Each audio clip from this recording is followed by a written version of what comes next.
অন্যের সুখ দেখে ভাই জেলাস ফিল করে কোনো লাভ নাই। সুখী হতে গেলে বস্তা ভরা টাকার প্রয়োজন নাই, সুখী হতে গেলে গুণের প্রয়োজন নাই, রূপেরও প্রয়োজন নাই। সুখী হতে গেলে প্রয়োজন কিসের জানেন? সেটা হচ্ছে একমাত্র ভাগ্যের। যেই নারী ভাগ্যবতী সেই সুখী। সো হ্যালো এভরিওয়ান, আসসালামু আলাইকুম। কেমন আছেন সবাই? আশা রাখছি আল্লাহর অশেষ রহমতে সবাই অনেক বেশি ভালো আছেন এবং সুস্থ আছেন। আলহামদুলিল্লাহ, আমিও ভালো আছি। ঘড়ির কাঁটায় তখন বাজে ভোর 5টা, আর আমরা টোনাটুনি চলে গেলাম বাজার করতে। হ্যাঁ, ভোর 5টায় বাজার করতে গেলাম। অনেকে হয়তো বা জিজ্ঞাসা করেন ভোর 5টা আবার কিসের বাজার? হ্যাঁ, যারা বড় লোক তাদের কাছে ভোর 5টা মানে গভীর রাত।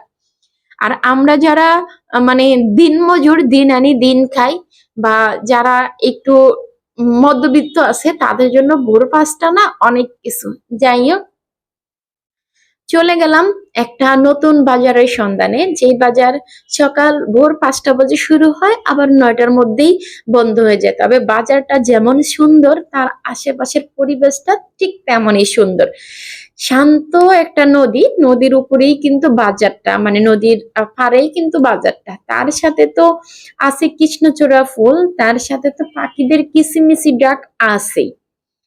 এত সুন্দর পরিবেশে বাজার করতে কার না ভালো লাগে? একদম মাইন্ড পুরো ফ্রেশ থাকে ওই সময়। যারা গ্রামে থাকে তাদের জন্য তো এগুলা কিছু না, তারা তো নিত্য নতুন প্রতিদিনই এগুলা দেখে থাকে। আর যারা শহরে থাকি তাদের কাছে এই জিনিসগুলা একদম সকাল সকাল ঘুম থেকে উঠে দেখার ভিতরে যে একটা মানে যে একটা মজা আছে, ওই মজাটা কিন্তু সবাই উপভোগ করতে পারে না।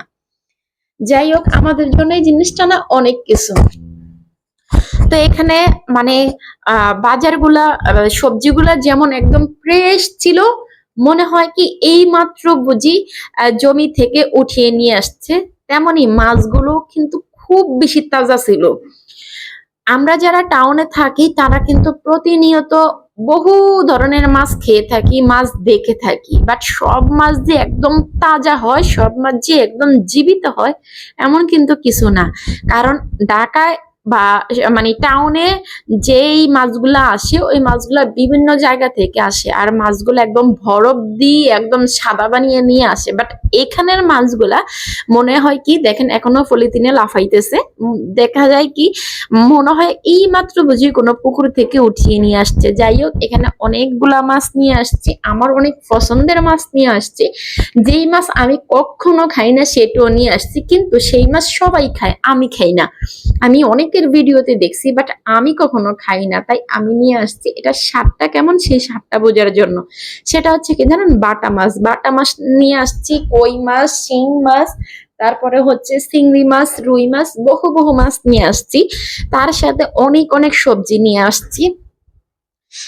সবজির মধ্যেও কিন্তু অনেক পদের সবজি আছে, আমার অনেক পছন্দের সবজি আছে। তার থেকেও বেশি ইন্টারেস্টিং লাগছে কি জানেন, সেটা হচ্ছে ডিমার শাক। মানে আমরা ডিমার শাক বলে থাকি, কার কোন অঞ্চলে কি কি নাম বলে সেটা আমি জানি না। যাই হোক, বাজার গোছাতে গোছাতে আমি এক পদ তরকারি রান্না করতেছি, কারণ আমার হাজবেন্ডকে তো দুপুরের লাঞ্চটা দিতে হবে।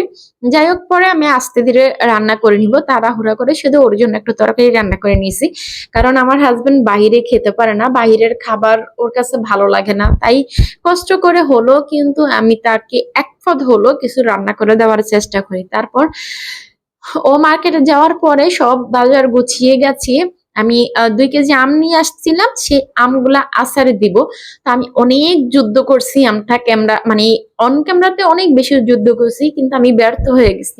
আমি আমটা কাটতে পারি না, তাই আবার অফ ক্যামেরাতে অনেক চেষ্টা করছি, কিন্তু না, কোনো মতেই আমি মানে আমটার সাথে পেরে উঠতে পারতাছি না। কিন্তু আমি 2 কেজি আম আনছি, আমগুলা কি আমি নষ্ট করব? কারণ আমগুলা ভিতর দিয়ে পেকে গেছে, আবার ভিতরের বাড়াটা অনেক বেশি শক্ত হয়ে গেছে, তাই আমি মানে অনেক চেষ্টা করো আমি কাটতে পারি না। তারপরে কি করলাম, আমগুলা ছিলে, তারপরে এগুলা সিদ্ধ করে নিলাম। সিদ্ধ করে যতটুকু ময় মশলা দেওয়ার প্রয়োজন সবকিছু দিয়ে আমি একটা আম সত্ত্ব বানিয়ে নিলাম, কারণ বাচ্চারা কিন্তু আম সত্ত্ব খেতে অনেক বেশি পছন্দ করে। এই আম সত্ত্ব কিন্তু বাচ্চারা কিনে কিনে খায়, ওইগুলা খাওয়ার থেকে নিজে একদম সুন্দর করে বানিয়ে বাচ্চা করে দিলে ওরা কিন্তু খুব সুন্দর করে খাবে। আর মানে আম সত্ত্ব কিন্তু আমারও অনেক বেশি পছন্দ। যাই হোক, এখানে আমি বড় একটা ডালাতে নিয়ে নিলাম। যেহেতু এখন বৃষ্টি লেগে গেছে, তাই ভাবলাম যে একটাই বানিয়ে নেই। একটা শুকাতেই মানে অনেক কষ্ট হয়ে যাবে, যেহেতু এখন বৃষ্টি লেগে গেছে। যাই হোক, এখানে আমার ডালাটা হাত থেকে পড়ে এক দিক দিয়ে একটু ভেঙে গেছে, তাই ওই দিক দিয়ে আমি একটা ফলি দিয়ে দিয়েছি যেন আমটা মানে পড়ে না যায়।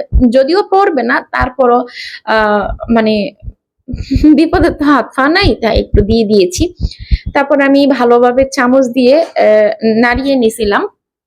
নাড়িয়ে নেওয়ার পরে আবার ডালাটাকে একটু ঘুরিয়ে গাড়িয়ে আমি পুরা ডালাটাতে, এই তো আমসত্ত্ব দেওয়া শেষ। তারপরে সন্ধ্যার জন্য একটু বারবিকিউ করে নিলাম। তো যারা এতক্ষণ পর্যন্ত আমার সাথে ছিলেন সবাইকে অসংখ্য অসংখ্য ধন্যবাদ, এবং সবার প্রতি অনেক অনেক ভালোবাসা রইলো, অনেক অনেক দোয়া রইলো। তো আজ এ পর্যন্তই। সবাই ভালো থাকবেন, সুস্থ থাকবেন। আল্লাহ হাফেজ।